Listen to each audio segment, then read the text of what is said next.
Welcome back to Dark Discoveries. I'm your host, Jimbo, and I'm joined today by who? They know who I am. It's Dustin, and I can speak correctly, not with by.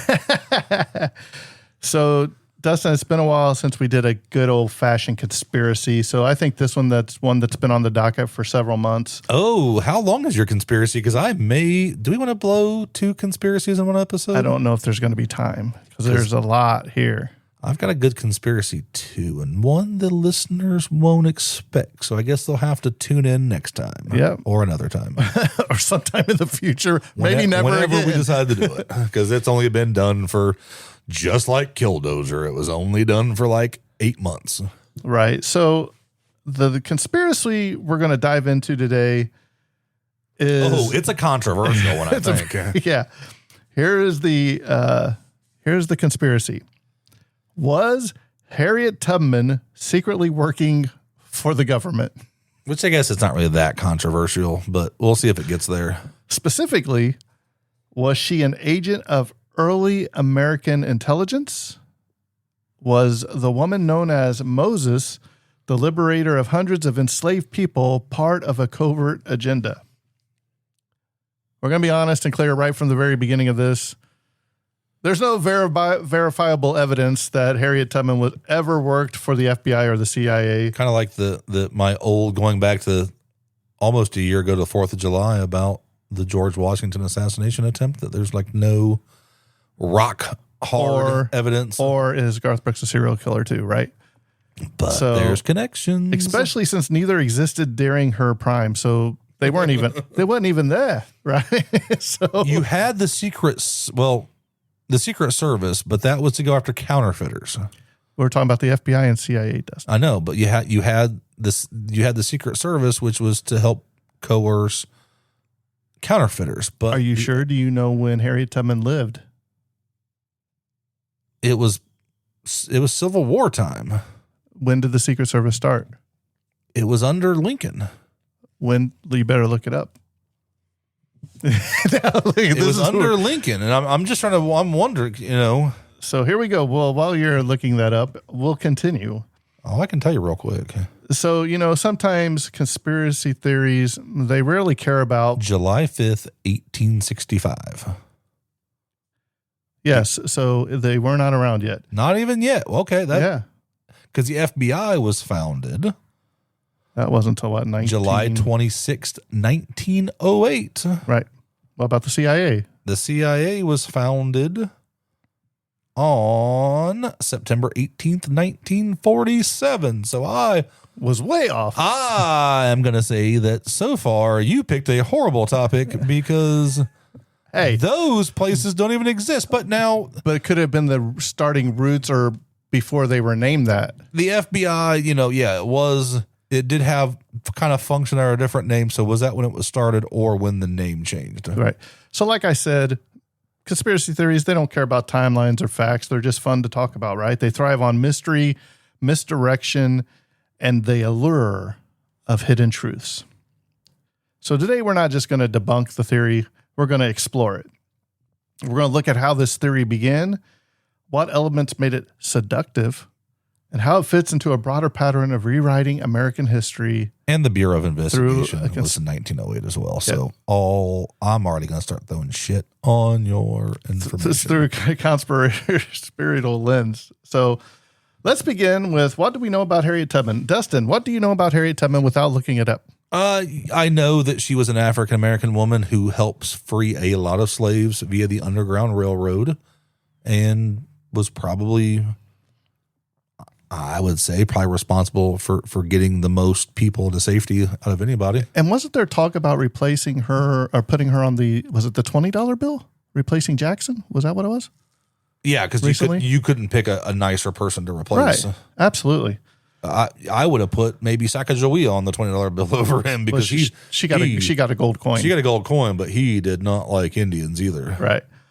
So Harriet Tubman was born Araminta Ross sometime between 1820 and 1822.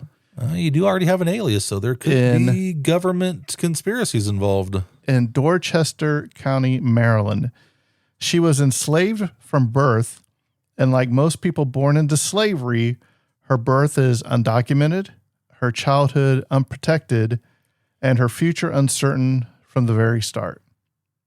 After years of abuse, she escaped in 1849, only to return again and again and again to lead others to freedom.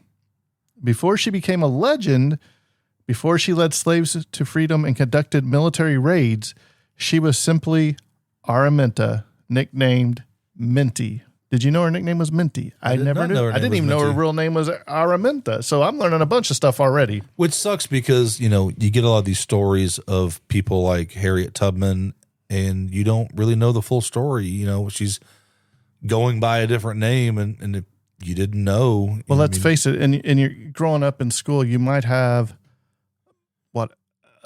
probably a few paragraphs in your history book that you have to know Harriet Tubman freed slaves, and that's all you would really talk about. Maybe a chapter. But what you learned and what I learned and what our kids learned is different. Right. You see those chapters shrink and shrink and shrink and shrink.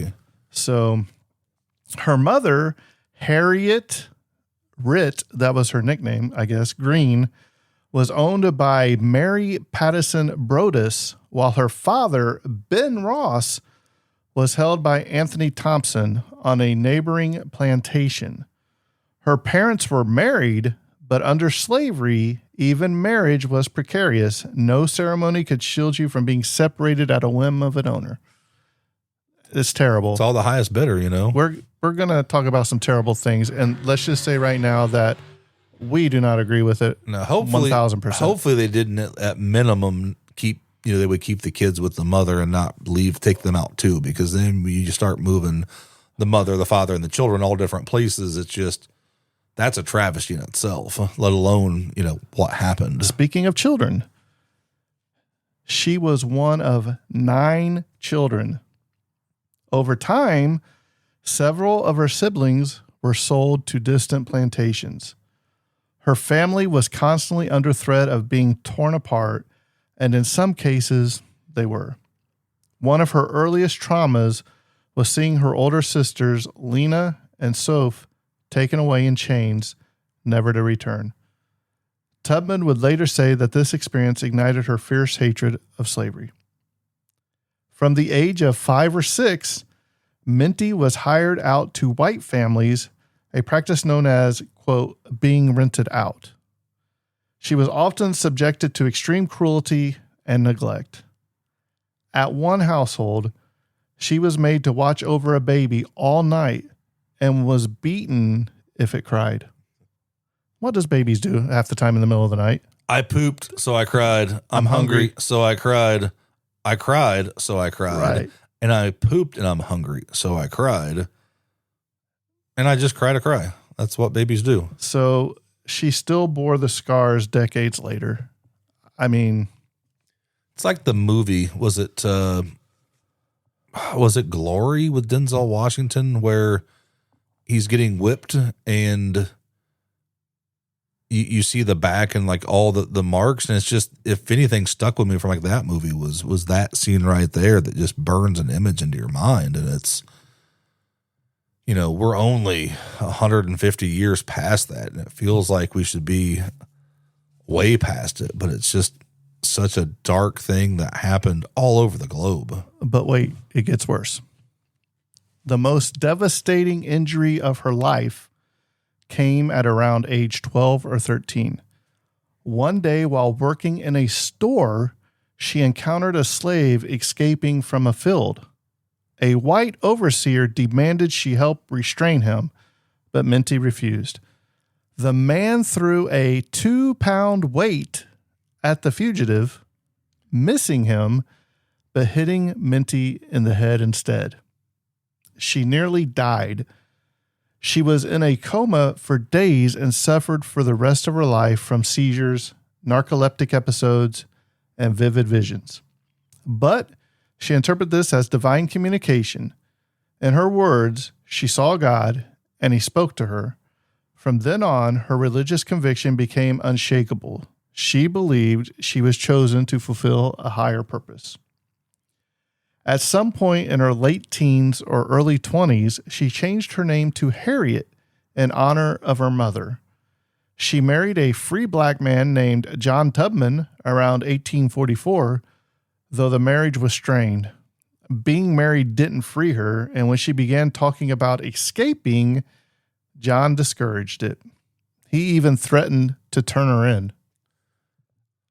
I'm sure if she escaped, the first person they're going to go after is him. So, right. I mean, he's better. Hey, I better tell on her than they take it out on me. Yeah, but they're going to take it out on her. So it's such a lose-lose situation. Mm-hmm. In 1849, fearing that she and her brothers were going to be sold, Harriet made the fateful decision to run. She initially escaped with her brothers, but they got cold feet and turned back. She didn't. Alone, armed with knowledge of the land and sheer determination, she made the harrowing journey to Philadelphia, crossing through hostile territory and dodging slave catchers all along the way. When she arrived, she was free for the first time in her life. But freedom was not enough, not when her family and others were still in chains. So she went back again and again and again. Historians estimate that she directly helped over 70 people escape slavery via the Underground Railroad, a network of safe houses, secret routes, and brave allies. Her work earned her the nickname Moses. During the Civil War, Harriet Tubman worked for the Union Army as a cook, nurse, scout, and spy. Yes, a spy. She became the first woman to lead a military expedition guiding a raid in South Carolina that freed more than 700 slaves. These facts are all documented, they're all real, and it's absolutely remarkable. But where some see heroism, others see opportunity for distortion. So we're going to start talking about where this conspiracy theory begins, okay? Can I just say, Harriet Tubman, a true national hero. Oh, yeah. What a great lady. So here we go. And at this point, though, maybe having resources from the government, if she did, because obviously, I mean, it's not a huge thing to be like, well, we're going to give you aid and places to go from the Union government. Mm-hmm. You know, it's not like she was a spy for the Confederacy, you know. Right. So that could possibly be based on some truth. We're starting to change your mind a little bit, maybe. I'm just saying. Like, well, let's dive into the theories. Well, the and stuff FBI, CIA, that stuff. I mean, that obviously we debunked before we even started. Right. But to say that the government didn't maybe help her or have somebody, you know, not the president, but maybe somebody, you know, in the Union Army or somebody that was a sympathizer, a general or somebody, didn't offer her, hey, here's a network that you can use. So it's possible. I mean, that part's possible. So here's where the theory begins. The claim that Harriet Tubman worked for the CIA or FBI doesn't come from credible historians or even mainstream conspiracy theorists. Nope, because I already debunked that. So, but that's when it was officially formed. You know, you have to have a group of people to form something and then get the trademarks and all that too. The Bureau of Investigation was started in like 1908, and it didn't become the FBI until later. Right. What was you talking about? The Secret Service, right? The Secret Service was 1865, and that was to go after counterfeiters. Right. So you didn't really need the Secret Service as protection then, but I think it shifted obviously later, but, you know, we've already debunked that. So it exists mostly in online rabbit holes, obscure blogs, and fringe videos on platforms like BitChute and Rumble. I've never heard of either. You've never heard of Rumble? No, the credibility is already, you know. Well, just crumbling. because you haven't heard of a lot of stuff, Dustin. Well, I'm just saying I've never. You're from the country and you like it that way, right? No, I live in a I live in a little small town, you know, but I'm next to some big cities. Were you born in a small town too? Yeah, well, 60,000 people, but then I went to a town of like 800. Oh, my hometown's smaller than the fictional Mayberry. True. So the theory's foundation is weak, often citing vague hidden records, quote, or supposed redacted files. Some claim she wasn't rescuing slaves at all, but identifying descendants. Others say she was part of a long-standing experiment in social engineering. What's really happening here isn't about Tubman herself. It's about rewriting Black history through a paranoid lens. By turning revolutionaries into government pawns, these conspiracies rob them of agency while inflating the ideals that everything, even freedom, is orchestrated.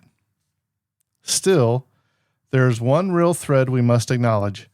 Tubman did engage in espionage, and her tactics were highly organized.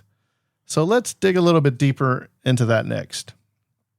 So we're going to talk about the spy games, Harriet Tubman's role, her real role in the Civil War. So to understand where the fiction ends and the facts begin, we must look at Harriet Tubman's role during the American Civil War.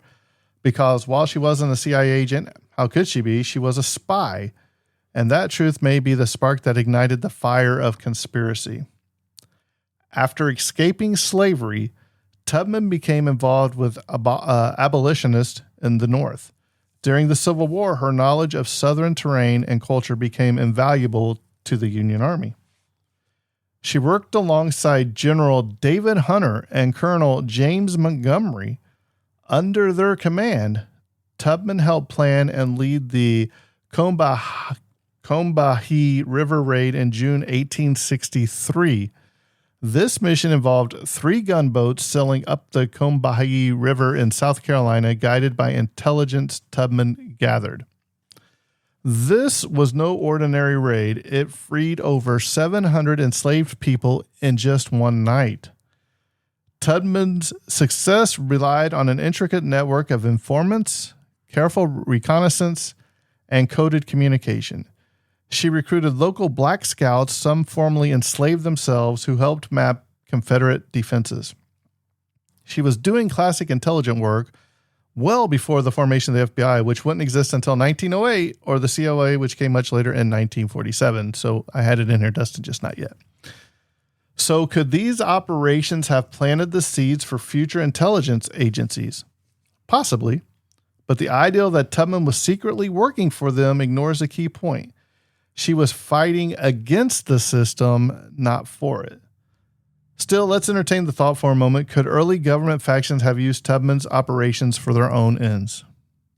Yeah, I'm sure that, you can almost use anything to do something, to learn something from. So was there any secret agendas? Some conspiracy theorists argue that the Underground Railroad was less about freedom and more about data collection, that it was being used to gather names, locations, and political leanings of both abolitionist and rebellious slaves. And where we're sitting right now, about, what do you think, Dustin, 5 miles from here at the Hannah House, it was tied to the Underground Railroad. So that's very interesting that how far that stretched. Yeah, there was a stop on the railroad probably a quarter mile from my house. Mm-hmm. So Indiana played a big part in that too. So this theory, again, is unsubstantiated, but it's based on a kind of cold logic that says if government spies on everyone today, surely they did it back then as well. Yeah, but you're not going to the North isn't really going to spy on sympathizers for their own cause. Unless there were traders up here and spies from the South. Yeah. Right? If you had somebody working double agent from the South. How do you know that one of those Black slaves that came back of the 700 wasn't secretly working for the South, just getting information about where we're going? You know what I mean? But that's a lot to orchestrate back then to make sure that person gets back safe. Yep. Because they don't want to give up any more than they have to. Right. Just a thought. Yeah. So the flaw here is assuming centralized intelligence was even capable of doing what the CIA does today. In the 1860s, the federal government was fractured, often disorganized, and focused on keeping the Union intact. Large-scale data surveillance didn't exist. Still, it's easy to project modern fears backward in time. But what if this theory isn't about the past at all? Now we arrive at the heart of this matter. If the theory that Harriet Tubman was a secret government agent is so obviously false, then why does it exist at all? The answer is as complex as Tubman herself and far more unsettling. Conspiracies often form not to explain facts, but to reshape narratives. When faced with heroes who challenge systems of power, conspiracies attempt to reclaim control by suggesting that those heroes were actually part of the system all along. It's a way of preserving cynicism in the face of inconvenient hope.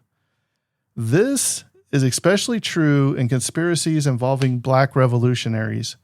We've seen similar claims made about Martin Luther King Jr., Malcolm X, and even Fred Hampton. Some are based on real surveillance like COINTELPRO. Others are fabricated to suggest that they were, quote, allowed to exist only as tools. With Tubman, the claim feels doubly absurd. She fought against a government that legalized her enslavement. She armed herself, disobeyed laws, defied property codes, and used violence when necessary to free people.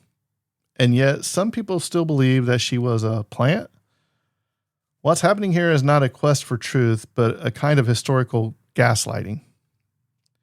Conspiracy theories like this one stem from a deep distrust of institutions paired with a belief that no one is ever truly outside the system. It's safer emotionally to believe that even our heroes are part of the machine. That way, we never have to believe in real resistance or admit that people like Tubman actually did, in fact, change the world. So theorists twist facts, misquote documents, and invent connections. They feed on secrecy, the lack of records, and the inevitable gaps in historical documentation. Let's face it, the documents from the past, a lot of them have been lost. Wars, weather, bad note-taking like Dustin, right? Some people just didn't write stuff down. Yeah. Harriet Tubman left behind few personal writings. She was illiterate and too busy changing the world to chronicle every single act that she did. That silence gives conspiracy theorists room to fill in the blanks. In recent years, Tubman's story has made a comeback in movies, books, and classroom discussions. But as her fame has risen, so have attempts to distort her image. Some have tried to brand her a feminist puppet, others a tool of the military-industrial complex. The 2019 film Harriet even prompted online debates about whether the story had been sanitized or twisted for political gain. The truth is, Tubman's story doesn't need exaggeration or distortion. It is already astonishing. She escaped slavery, returned 13 times, freed dozens, served in a war, and lived to an old age as a living legend. She earned nothing for her service, not until decades later, and died in near poverty. There was no secret paycheck. There was no government black card. There was just grit and determination. So today we've unraveled a curious web, a conspiracy rooted in paranoia, grown in ignorance, and fed by a world that sometimes can't believe that one woman, born in chains, could shake the foundation of a nation. Harriet Tubman was not a secret agent. She was something far rarer. She was free. So, Dustin, what do you think about Harriet Tubman? So, I'm just going to say this first off. Just because you have an internet connection and a computer does not mean that your conspiracy theory holds water or should be even talked about by anybody. Mm-hmm. But you cannot discredit what Harriet Tubman did. Did she maybe get some aid from ranking officials in the military or the government? Very well, she had to. Very well could have. If they're going for the cause, they want to strike and hurt, the enemy any way they can. So that would be just a tool for her to ensure safety. It is a long and hard system to figure out, but I'm sure there were, obviously places in play already that were well-known safe places. Now, how did you find out about that? That's probably a little bit more surrounded in mystery, probably a little bit more interesting than the theory that it was the CIA helping her. Mm-hmm. But to have somebody risk her life, do so much good, and to die in poverty is a travesty. I know it's a time and it's, not the government's place to say, let's take care of you, but that's the kind of person that you take care of. So when I think of this time frame and a lot of discrediting African American contributions at that time, it instantly makes me think back to Miss Buttersworth. I can't remember her name. I want to say her last name was Green. I'm not 100% familiar because I'm not looking at it right now. But the woman behind the Miss Butterworth's character made a living, and a pretty good living, going out and being a brand ambassador. And now they want to take all that away. And it's like that family, that legacy could live on through that. But now it's just being, well, this is tied to this time and we don't want a lot, I'm like, tell her story. If you still keep it, and if you put on the back label the story. Maybe we should cover Mrs. Butterworth. What do you think? It's one of those things that there's probably a whole lot of, I hate to use the word whitewashing, but there's a whole lot of bleaching out information that you're not comfortable with, or you don't want to share, or it doesn't work for a narrative. But use that as a platform to tell the story. And, you can change it up every now and then. Like if you have it on the back, you could be the story of the company and then the person, and then, hell, do 3 or 4 different posed glass bottles or hard plastic bottles in like a retro throwback and tell the story. I tell you what, man, I used to love that syrup in the glass bottle that they had the glass bottle of the figure. You remember that? Yeah. And it tasted so good. And it was made with real sugar back then. That's the first thing. But like, you're taking and not sharing points of history that are going to be forgotten. So is your kids or your grandkids aren't going to know who she was, because it's going to be just a normal bottle and it's just a name and there's no figure, there's no story behind it, and that gets lost. Like, who cares if it's something that it's been since the 1940s or 50s or whatever? Like, keep it the same, keep telling the story, like let it live on and create a legacy. That's the same thing with Harriet Tubman. Create a legacy that's going to tell her story and others' story for the rest of time. Not just, okay, it works now and let's move on. And that's what it kind of feels like, Well, it's like, since there is not a lot of, documentation that she did herself because she was illiterate, that I don't want to think about it, but is some of the stuff that is talked about her made up, as far as, did they make her a living legend just so there was somebody to look up to? Does that make sense? Like, falsify information. And if you look at when it is, it could be possible. I don't want to think it's I don't real, either. But you have, if the propaganda machine, if you can create propaganda to push one narrative, they're going to exploit it and say whatever and do whatever they think they have to do. Right. And you would think that the Union would have took care of her after she went down and risked her life. I mean, imagine, number one, she had the injury to her head when that weight got thrown at her. She was having seizures and all that. And to do that on top of it, not know if a seizure is going to be stress induced, and you're putting yourself in a high stress environment constantly. Well, let's think about it. She risked her life, what did we say, over 13 times, going back and forth, rescuing slaves. I'm pretty sure she never knew that she was going to come back when she left on one of those missions. Oh, yeah. You never know. Or recaptured, right? To me, that speaks volumes of the kind of character that she was and what kind of lady she was. And I think she deserves all the respect in the world. And she needs to be put on one of the $20 bill or whatever that we were talking about. Or something. I mean, something, Right. So, Dustin, do you have a conspiracy you want to share? I am working because I don't want to make people think that I'm crazy. But Miss Butterworth does not have a real name, but the human brand ambassador, I'm going to have to go back and look, because what I'm finding is not what I think it was. Or was it Aunt Jemima? It may have been Aunt Jemima. Aunt Jemima is what I'm thinking of. I think that's what you're thinking of. Because there was a brand ambassador, and let me Google that real quick. Welcome to Dark Discoveries, where Dustin's still not prepared. Well, you're trying to do it off the cuff, and like I said, and it's one of those things that once again, we're going to go. Nancy Green was her name. I knew the last name was Green. For Mrs. Aunt Jemima? Aunt Jemima's. That's what I thought it was when you were saying it. I don't know why I was thinking Miss Buttersworth was so controversial, but it was Aunt Jemima's. I apologize. But I do think they took that bottle away, They right? took the bottle, and like I said, she made a living, and like I said, that may be, in a different episode in some capacity at some point, because it's an interesting story. But there's a lot of history like this that you want to tell, but you have to make sure that when you go through it, you're not going to discredit Harriet Tubman, but was it sensationalized? Like you said, was it sensationalized? Was that a way to rally?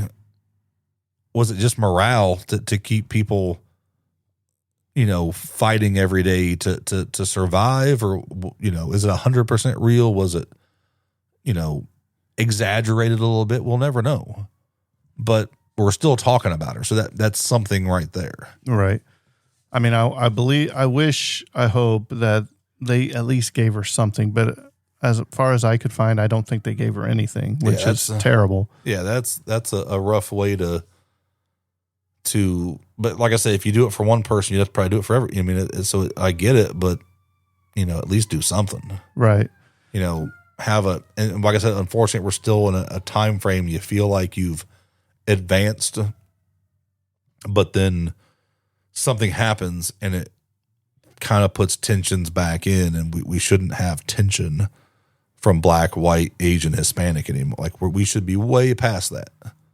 But it feels like every so long when you start to really gel as a country with everybody, something happens to separate it, so that way you don't get too much power. Yeah.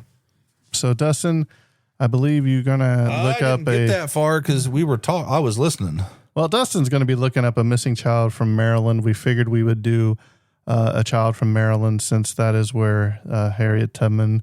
And I like when we do something like this where you find out information that you didn't know. Like I didn't know her real name was Araminta, or I believe that's what we said, and her nickname was Minty.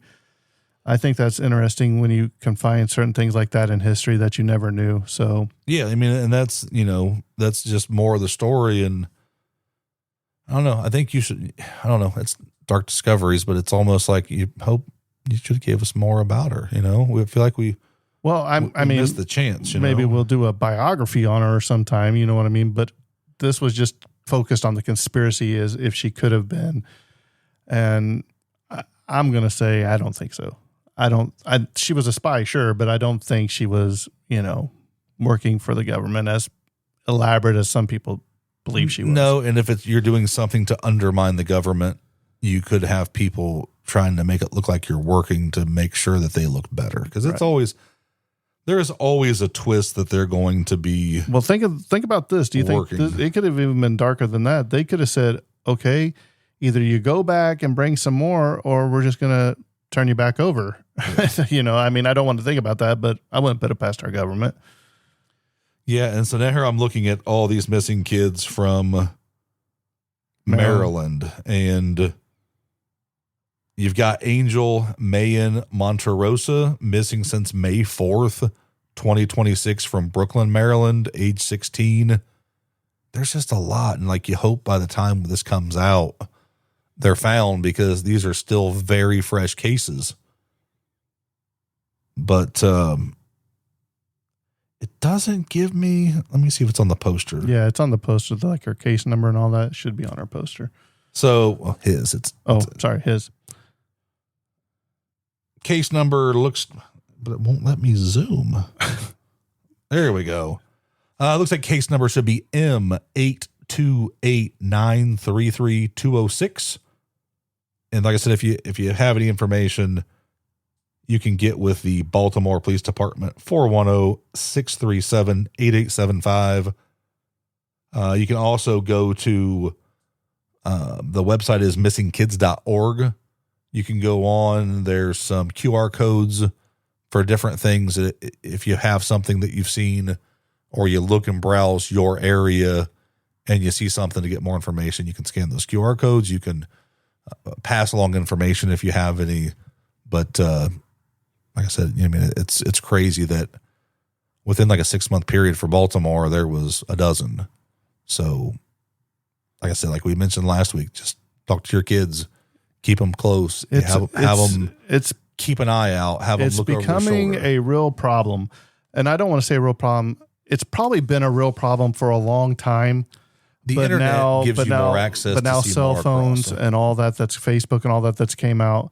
Not only does it let you communicate with your family, but it also lets strangers communicate with your children. Yeah. So please put some parental blockages on there where you can see what your child and who they're talking to, and even video games and all that. Yeah, they will just randomly find people and start commenting on, like, my daughter was on, I think, Roblox or something, Musically or something like that back in the day when that was popular, and like random people would message, and you got to block that. And you just got to protect them, because people will go out there and start grooming them, and they'll spend a lot of time to get in a position to where they can earn trust. And you just got to stay vigilant.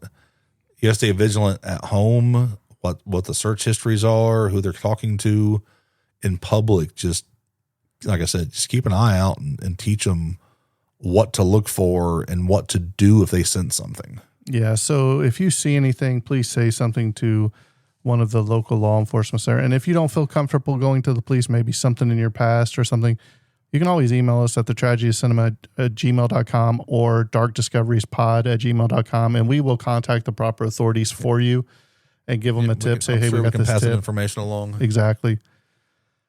Well, Dustin, where can they find us at? Darkdiscoveriespod@gmail.com for awesome ideas that you can send us and how great we are.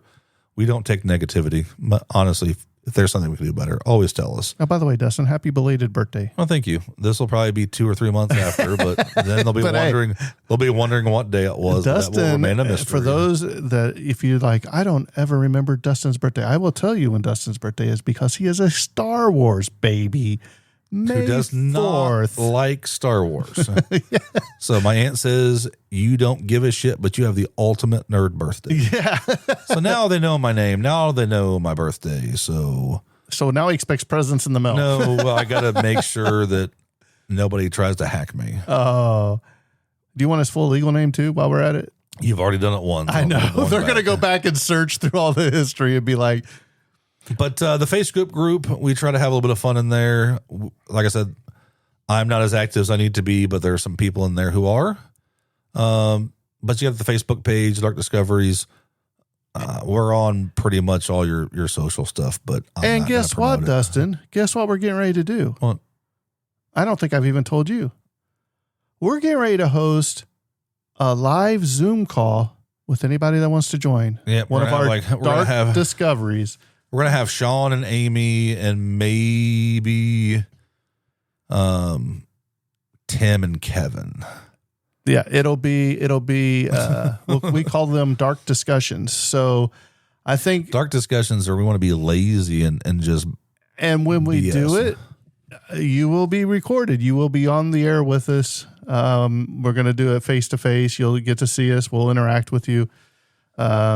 Let me know, because I'll crack open a cold one and I'll make sure I don't work the next day. So I can. I'm sure it'll probably be a late Saturday night. I'm pretty sure that's when it'll be probably best. Right? We'll see. All right. Well, this has been Dark Discoveries, where the deeper you dive, the darker it gets.